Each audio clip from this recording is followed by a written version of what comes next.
E a gente volta falando sobre desaparecidos, conversando aqui com o major da PM, Marcos Roberto Claudino, que lançou um livro sobre o assunto, e o psicólogo Neumar César Júnior. Major, queria que o senhor continuasse falando um pouquinho do livro.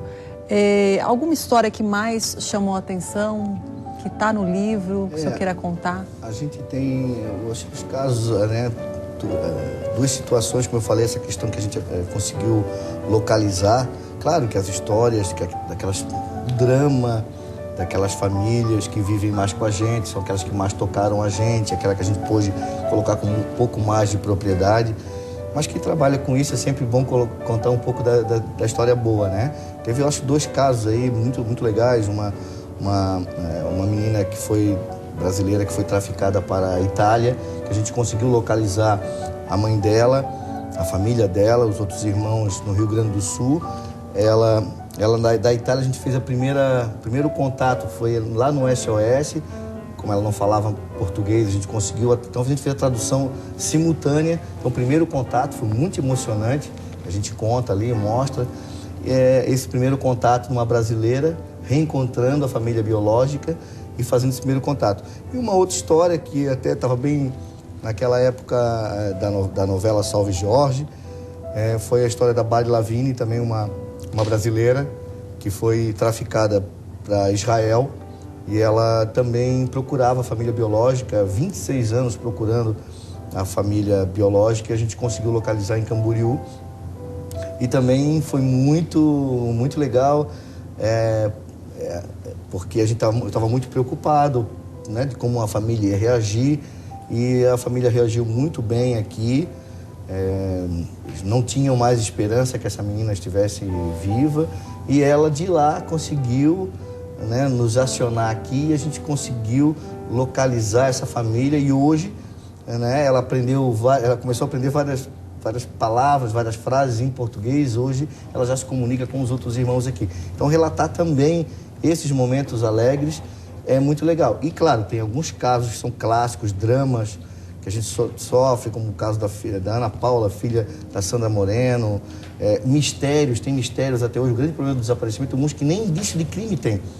Então, esse é um grande problema que a gente tem, que eu trato muito no livro, que a pessoa simplesmente sumiu. Não há nenhum indício de crime para que se possa fazer grandes ações de investigação. Uma pista, né? Uma pista, nada. Simplesmente a pessoa sumiu. Então, casos desses misteriosos, como o nosso amigo estava falando, que viram ano após ano, cada vez a esperança de encontrar a pessoa viva fica mais complicado. No caso de criança e adolescente, é um drama que a gente sofre porque a criança rapidamente muda. Então a gente acompanha também o drama dessas mães. Algumas conseguem o trabalho de progressão de idade, outras nem isso têm.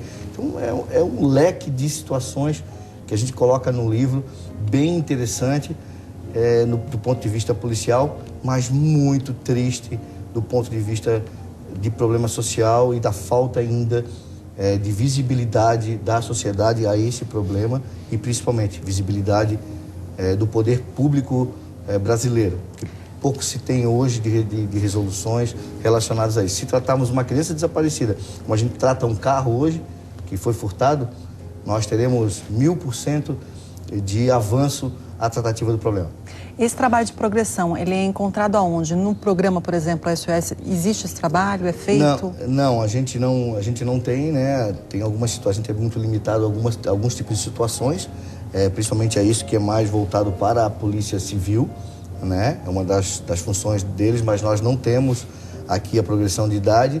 O que a gente tem é algumas parcerias. A gente consegue hoje com alguma coisa relacionada à Universidade de São Paulo, e principalmente com tem o CECRID, o CECRID é uma delegacia, só existem 3 delegacias no Brasil inteiro, que é Minas Gerais, Paraná e agora Santa Catarina, são as únicas do país. Então o CECRID lá no Paraná, no caso de criança, eles são bem ágeis e dão uma boa ajuda para a gente quando a gente caminha uma família.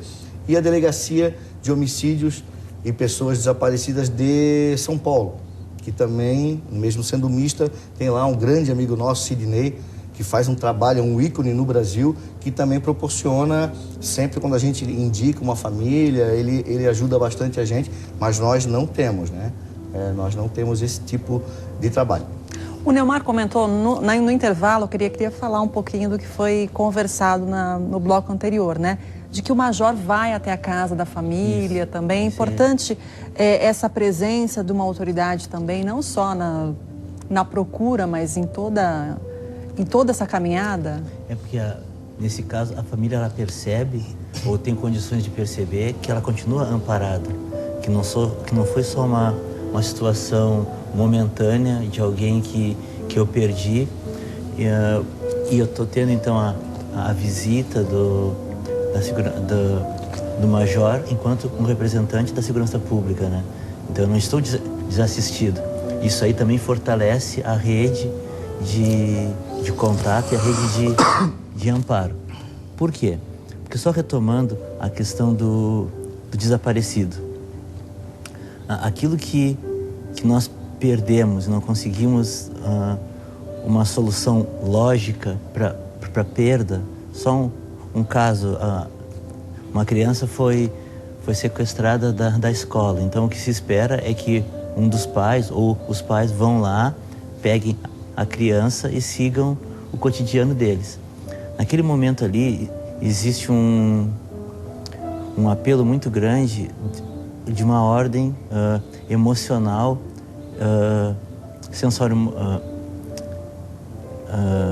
senso-perceptiva, quer dizer, eu estou indo lá, como eu faço todos os dias, pegar a minha filha. Eu não vejo a minha filha, né?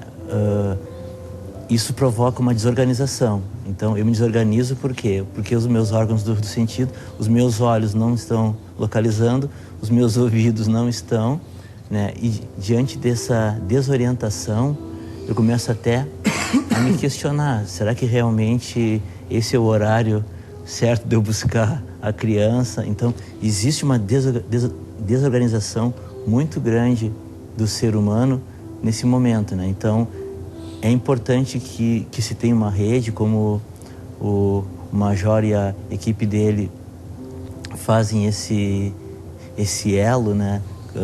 É claro, em um primeiro momento, que se vai atrás de alguém e não se encontra, então se entra em contato com a polícia militar, tem todo um protocolo, ou tem toda uma orientação.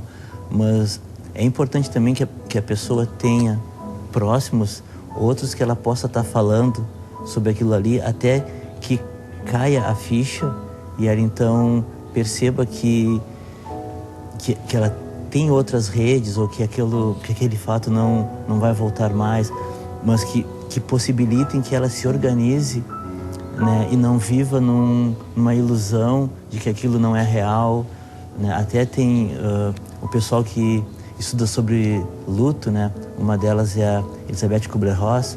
Ela fala que a fase do luto, que é diante de uma perda, existem 5 etapas, né? A primeira é a negação. Quer dizer, eu estou negando, não, realmente eu acho que eu estou chegando muito antes, ou então a minha esposa passou aqui e pegou a nossa filha. A segunda é a raiva, tem a barganha, tem o quadro depressivo, até a aceitação.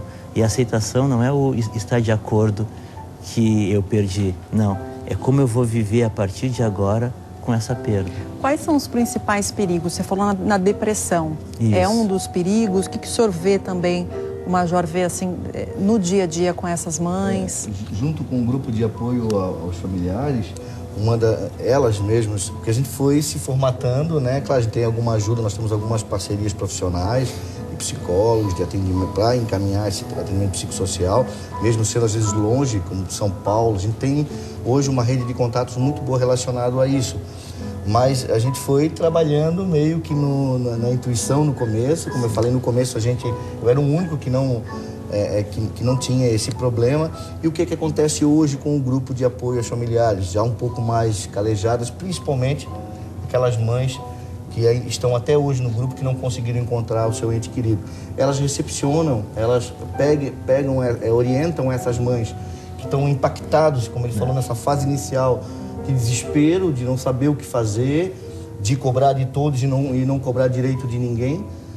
E elas, então, uma mãe falando, diferente, né, do Major Marcos falar, e às vezes eu acho que até de um psicólogo falar. Isso. Uma mãe que sofreu, passou por aquilo, então ela orienta, tenta acalmar, faz uma triagem e tenta estabelecer nela de uma forma que ela tente, dentro do possível, que a gente sabe por experiência que é muito complicado algumas situações, mesmo não sendo profissional na área, a gente sabe que é complicado algumas situações.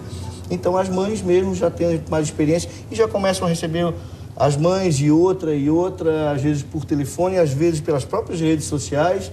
Então, às vezes não tem o contato pessoal, mas aquela mãe já pede um conselho, ela já vê uma pessoa que ela já conhece, que já trabalhou próximo daquela região, e a gente cria aí um elo, não só, assim, às vezes nem de tato, de tocar, de conversar tanto, mas de estar sempre próximo, acompanhamento, fortalecimento e orientação. Então, elas são o meu suporte, eu não posso aí tomar aí o mérito por isso, porque elas me fortalecem nesse sentido.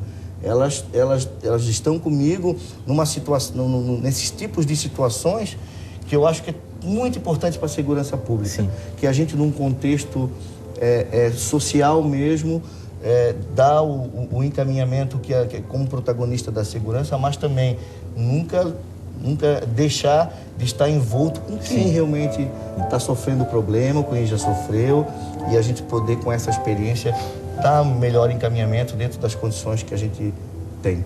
E é um suporte também, né? Porque é uma referência. Então, se eu tenho o contato e o apoio com a segurança pública, então, de certa forma, assim, o meu caso não foi esquecido. Não que surja aí uma falsa esperança, né? Mas como o Major mesmo falou, tem mães que perderam e elas então vão acolher aquelas que estão chegando agora com a mesma dor. Então, nós temos casos, rapidamente, só para exemplificar, nós temos casos, assim, as pessoas que nem são daqui do estado, temos muitos casos de fora, que a pessoa foi numa delegacia, foi orientado a esperar 24 horas, saiu só com aquele BO, sentou no fio, borrou ali o nome da própria filha, com a lágrima naquele de ocorrência, acabou sendo orientada ou para a gente ou para o nosso grupo, e ela só por receber uma orientação, só por receber um acolhimento, só por receber, por a gente amparar, às vezes nem dá a real o encaminhamento para a necessidade dela, no estado dela, só em dar esse amparo de recebê-la, de pegar simplesmente a foto e fazer a nossa parte de colocar no nosso site, no nosso cadastro e nas redes sociais, só isso ela já faz com que ela tenha um pouco mais de tranquilidade, que ache que já tem alguém olhando por nós da segurança, tem outras mães, umas se relacionam melhor com uma, outra com outra, tem mais intimidade, às vezes no Facebook, umas viram amigas, outros frequentam a casa, e assim por diante a gente, numa forma, consegue. Hoje tem amigos e familiares em quase todos os estados, onde a gente bota os pés, a gente tem, exatamente por essa construção, nessa grande família. Temos umas concordam, outras discordam, outra fala que botamos mais a foto de uma filha do que da outra. Isso tem numa família, né? Sim. Mas é muito gratificante essas situações assim, que a gente consegue, pelo menos... Major Neumar, nosso tempo está acabando, eu vou aproveitar o assunto para dar uma última informação. Já que nós estamos falando de falecimento, é importante registrar que o escritor colombiano Gabriel Garcia Marques morreu hoje, aos 87 anos. Desde 99, o escritor lutava contra um câncer linfático. Ele havia sido internado recentemente com pneumonia e infecção respiratória na cidade do México, onde morava. Considerado um dos mais importantes escritores do século XX e um dos mais renomados autores latinos da história, Gabriel Garcia Marques deixa esposa e 2 filhos. A gente vai ter que encerrar o nosso papo de hoje. Muito obrigada. A gente teve aqui no nosso programa o Marcos Roberto Claudino, que é major da PM, coordenador do SOS Desaparecidos. Queria que você desse o site para a gente. É o www.pm.sc.gov.br/desaparecidos. Quero agradecer imensamente você, a sua produção, um amigo, companheiro aqui. Muito obrigado por esse espaço. Neumar César Júnior, que é psicólogo. Muito obrigada por ter vindo. Eu agradeço o convite, agradeço também o contato com o Major, né? E já me coloco à disposição aí, se tiver um espaço. Tá bom.